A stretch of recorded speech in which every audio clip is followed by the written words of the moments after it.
Konklusi pertarungan antara Zegion melawan Dino terjadi di video ini. Assalamualaikum semuanya, kembali lagi bersama Wong Anime. Di video ini kita akhirnya bisa melihat konklusi atau hasil dari pertarungan antara Dino, salah satu malaikat jatuh yang sebelumnya berpihak pada Tempest namun berkhianat, melawan Zegion, salah satu bawahan terkuat Rimuru.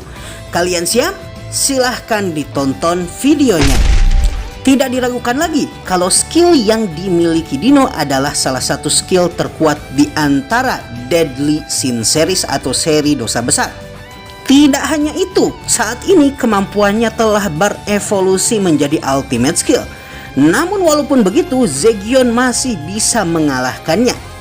Fenomena kekalahannya ini bukanlah sesuatu yang bisa dijelaskan dengan penjelasan evolusi, dikarenakan seperti yang kita tahu Zegion kemungkinan baru saja mendapatkan ultimate skillnya. Selain itu, Dino bisa dipastikan tidaklah lemah, namun kali ini musuhnya lah yang terlalu kuat. Bukan hanya terlalu kuat, tapi juga overpower. Misi untuk menculik Ramirez pada dasarnya sudah salah sejak awal. Segera setelah dipastikan kalau Zegion berevolusi dan menyelesaikan evolusinya, maka misi ini dipastikan akan gagal. Menyadari hal ini, Dino hanya mampu bernafas dengan berat dan melihat ke atas langit. Di momen tersebut, dia lalu melihat figur di salah satu monitor dan dia tidak bisa apa-apa lagi kecuali berdiri dan tidak bergerak sama sekali. Pada video tersebut, dia bisa melihat seorang perempuan berambut biru yang tidak diragukan lagi merupakan Felgreen. Saat ini Felgreen seharusnya bertarung melawan Rimuru di luar labirin setelah mengalahkan Veldora, tapi entah kenapa dia tiba-tiba muncul dengan Masayuki dan juga yang lain. Yang lebih mengkhawatirkan lagi adalah dia tidak melihat Kornu dimanapun di area Felgreen dan Masayuki berada. Melihat fenomena ini, kata tidak mungkin terus keluar berulang-ulang di kepala Dino. Firasat buruk yang seringkali dipikirkan oleh Dino seringkali selalu terjadi. Dan Dino pun menyadari kalau saat ini terlalu banyak informasi yang masuk ke kepalanya. Felgreen seharusnya saat ini berada dalam kendali Feldway. Tapi apakah Feldway berbohong mengenai hal tersebut? Ataukah mungkin Felgreen sendiri berhasil melepaskan dirinya dari kontrol Feldway? Entah apapun skenario yang terjadi dari kedua hal tersebut, bisa dapat dipastikan kalau Kornu telah dimusnahkan oleh Felgreen. Dengan kesimpulan ini, maka Dino bisa dapat memastikan kalau pertarungan ini tidak hanya masalah kegagalan dalam pertarungan saja, tapi banyak faktor lainnya. Menggunakan thought acceleration atau percepatan pikiran yang dia gunakan dalam kecepatan penuh, dia mencoba memahami mengenai fenomena-fenomena dan situasi saat ini.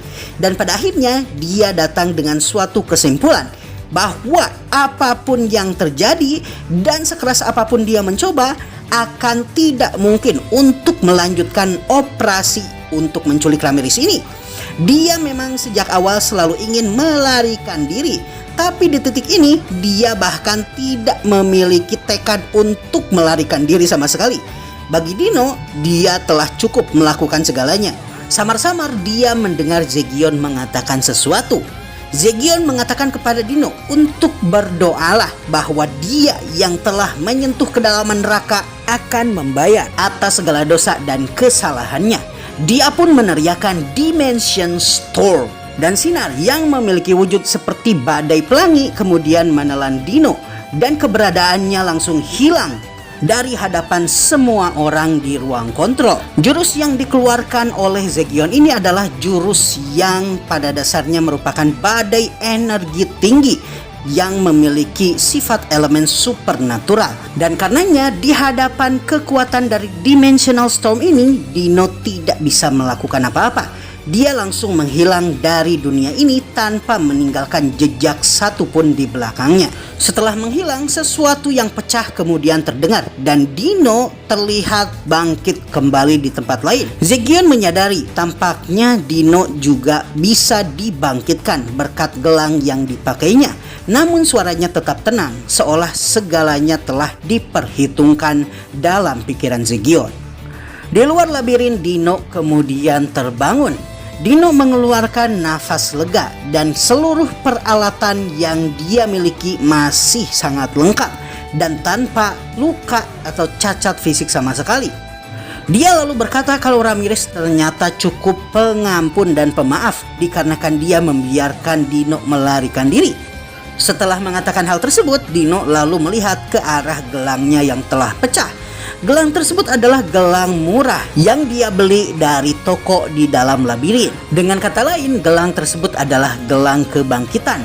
Dikarenakan Dino masih belum mencatat save point tempat dia muncul di mana, maka tempat dia dibangkitkan adalah di lantai labirin paling atas, yaitu lantai tutorial lantai 1. Dino pada dasarnya sudah memperhitungkan hal ini untuk jaga-jaga apabila terjadi sesuatu. Dino menyadari bahwa fungsi gelang yang diberikan oleh Ramirez untuk dirinya adalah fungsi gelang yang membuatnya hanya mampu membangkitkan dirinya satu kali, dan ini berguna sebagai peringatan kepada dirinya. Tapi tampaknya Ramirez tidak tega untuk menghabisi Dino meskipun dia bisa melakukannya. Pada dasarnya gelang yang dipakai Dino ini adalah pertaruhan terakhirnya apabila terjadi sesuatu pada dirinya dalam invasi labirin ini, dan tampaknya pertaruhannya ini berhasil membuatnya selamat. Setelahnya dia pun kemudian melihat sekeliling dan berencana untuk bergabung dengan para koleganya yang juga bertarung dengan Geld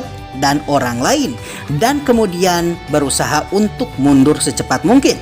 Dia lalu kemudian tidak lupa untuk mengkontak Zalario menggunakan jaringan telepati dan memberitahunya kalau misinya telah gagal. Dengan kegagalan misi paling utama ini, maka bisa dipastikan kalau misi-misi lainnya akan gagal juga. Dan inilah sebabnya Dino melakukan telepati kepada Zalario untuk segera melarikan diri secepatnya.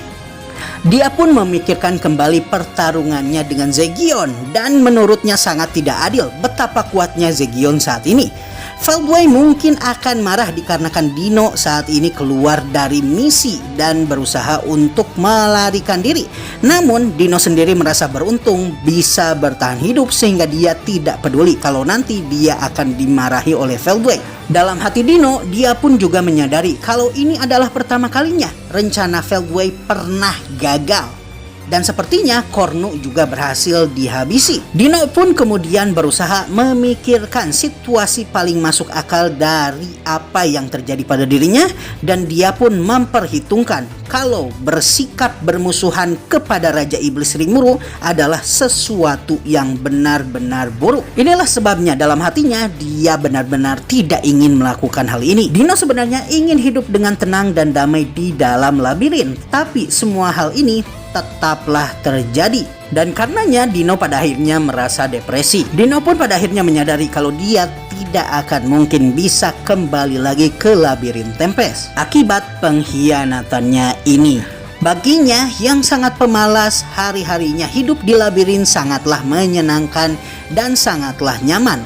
Meskipun dia mesti bekerja, membantu Vesta dan juga Gabiru sangatlah menyenangkan. Bekerja dengan Vesta dan Gabiru pada dasarnya membuatnya mampu mengatasi kebosanan yang dia alami. Dino pun kemudian mengingat kalau sebenarnya dirinya ditugaskan oleh Gi untuk mencari informasi mengenai Tempest dan juga apa yang Rimuru lakukan.